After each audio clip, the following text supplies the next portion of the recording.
No.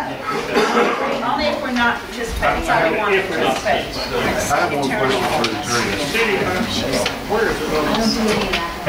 It's city attorney's. City attorney. Okay, I got 4 things, 3 of them real quick. Firstly, we filed a lawsuit and served the company J.W. Lee that tore up some of our lines. They were served today, so if he calls up fussing, just I'm telling you, way overdue, Bubba. at this point it's in litigation, so you can't talk to him, and we will get our money. It's not a lot, but it's cut down the legal fee bill. So, it's about 10 to 15,000 that we're going to collect from him for legal fees.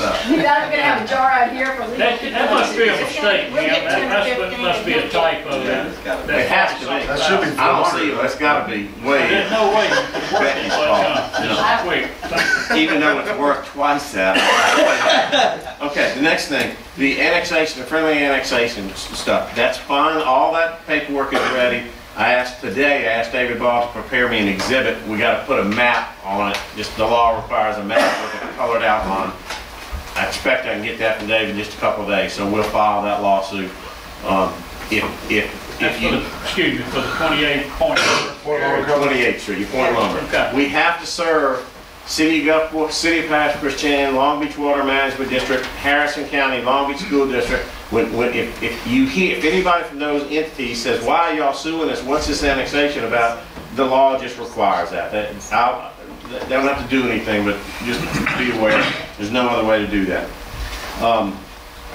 Mr. Mayor, the contract that we've been trying to look at, the request for proposals on the debris thing, I have looked at it and made a lot of marks and thought a bunch. This is, I mean, if you looked at it, I mean, it is complete and it is technical and it is designed for us to get in place a contract with one entity and a backup entity to do cleanup if we have a storm. But it's a big, daunting thing. We can't do a contract with anybody that's not able to get a bond for $25 million. I don't know how big you'd have to be, but I don't even know if Roy Anderson can get a $25 million bond. I guess he can, but... So what FEMA's required? That's what it says in here. FEMA's not... I don't know if FEMA's required. They're not required. That is kind of a template. Yeah, it's a guideline. But, And I think, Jim, if you had places in that you feel comfortable with, that's be what you would mark out. And I just don't think if we won't take any contractor unless he can get a $25 million bond, if there's a storm event, I bet we can't get one to come to Long Beach because there'd be so much more work everywhere else. Why would a giant want to come in Long Beach? He'd definitely be out of state. He probably couldn't get here. That's exactly what happened after the storm. Yeah. That big company came in and started, they made shop right there at Winn-Dixie in Pass Christian.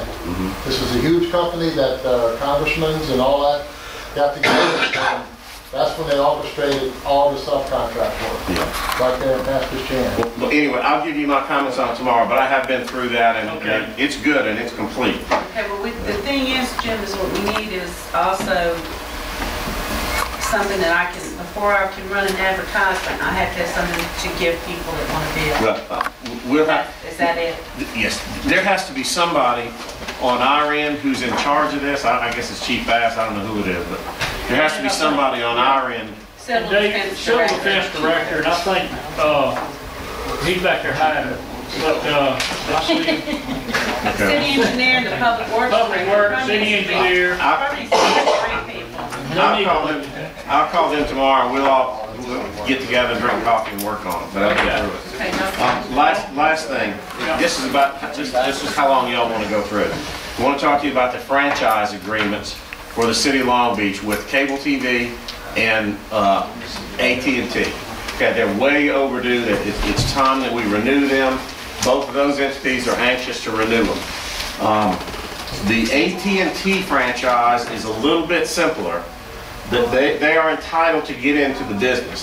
By law, we can't stop them. They want to come here. There's a substantial body of law that says we can't stop them from coming here. Either way, they're doing it the right way. They're coming to you and saying, look, we'll sign a franchise agreement.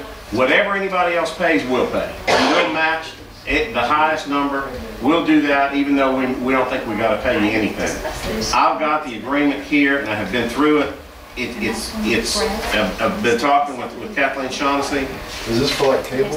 Yeah. When they go to cable. When they go to it. Now, they may not do this for years, but they want to put it in place. They're putting in equipment right now. This is, I've got an agreement, but y'all haven't seen it yet. If y'all want to talk about this tonight, we can talk about it later on. If you don't, we can do it in 2 weeks. I hope in 2 weeks to bring the Cable One franchise to you, and that's going to be substantially different. That's not the same kind of thing. I have not talked to them. I've got a call in to Jim today, but I hadn't talked to him Can yet. I just add, there's no exclusivity in that, is there? I'm sorry? There's exclusivity in that? Yeah, and I for said those 10 franchises? days. On the Cable One franchise agreement, is there any way to get them to allow longer than a 5-day return on the pay? You get the bill and the bill is due literally 5 days later. Is that? You know, I think maybe, I don't know. I think there's something in there. I've got my own I don't know beef. if that's a South Beach policy or a Long Beach policy or a Mississippi policy. but I don't, I'll be honest, I don't know how days of far. 30 days. I don't know how far into their business we can get. There's a whole lot of stuff that we can put in there, but the most important thing is the franchise fee that we collect. And I will need you to give me some direction on that, if you're ready tonight or think about it. But up to, the maximum you can charge by law is 5%. 5% of their gross. They just put it, show right on the bill. I think right now you're at 3% on the cable company. AT&T says, we don't care what you are. We'll sign up right now at whatever the going rate is, 3%. AT&T's document says is if you ever go with anybody else at a higher percent, theirs automatically goes up that same day. So if we sign with AT&T at 3, and then in a month we sign with Cable One at 5, AT&T goes up to 5 the very same day. That's in their document. They're pretty nice, aren't they? Well, Really nice. they're really good folks. It's mostly an employee thing, I guess. Anyway, we could talk about that, or we can do it at the next meeting if you haven't had time to look at it. I hate to ask you to do it when you're just cold like this. We need to see I think the it work probably is session. a work session. On the Cable One, when the AT&T was, they're not even offering it yet. Yeah. But Cable One is, I have to be quite honest with you, it is only about 9 years Yeah, I know. past due, maybe 10. They've been operating on the same agreement, same percentage.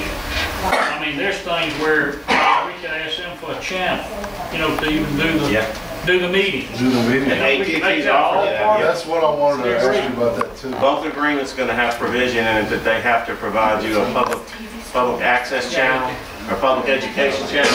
It's free. Now you have to provide the source, the content, but they'll provide a channel where people can come on and watch. Yeah, I think these meetings, the school board meetings, planning commission meetings, all this. Oh, yeah, that's So- real so- interesting. Yeah. And everybody would like to get it wrapped up. If we need a work session, we'll schedule one whenever y'all say. We need to kind of do this because it really has hung out there a long It's- time. yeah. And whenever we agree to something, if we're going to go somewhat on what we think we should get percentage on their gross, we're probably going to have a little wrestle with them. Well, let's put it on the next agenda and we'll see about. Put AT&T on the next agenda, and I'll get that document to you, because that document is kind of vanilla, you know, and there says, we'll pay the highest rate anybody pays. Whatever you get, we'll match that. So, How bulky is it, Jim? 8 or 10 pages. Can you get it, email it to me and then I'll just distribute it to y'all? Let them look And at they can kind of be looking at All it? right, I've got it right here, and I'll do All that. right, So, I'll put the AT&T on the next agenda. What about the sidewalk? So you know that I was going through the planning commission first. Bill, as I understand, Bill Hessel sent the Waiting wording. on Smart Code. They're doing an advertising. It's roads. Because we didn't know how long it was gonna take for Smart to do it. We've got an update from him. to see We're doing, what's we've already moved on the sidewalk ordinance, going to be scheduled and advertised. Okay, Again, because we still gotta go through the public hearing for smart code, so that still might be delayed another 4 months. right. Yeah. Yeah. All right.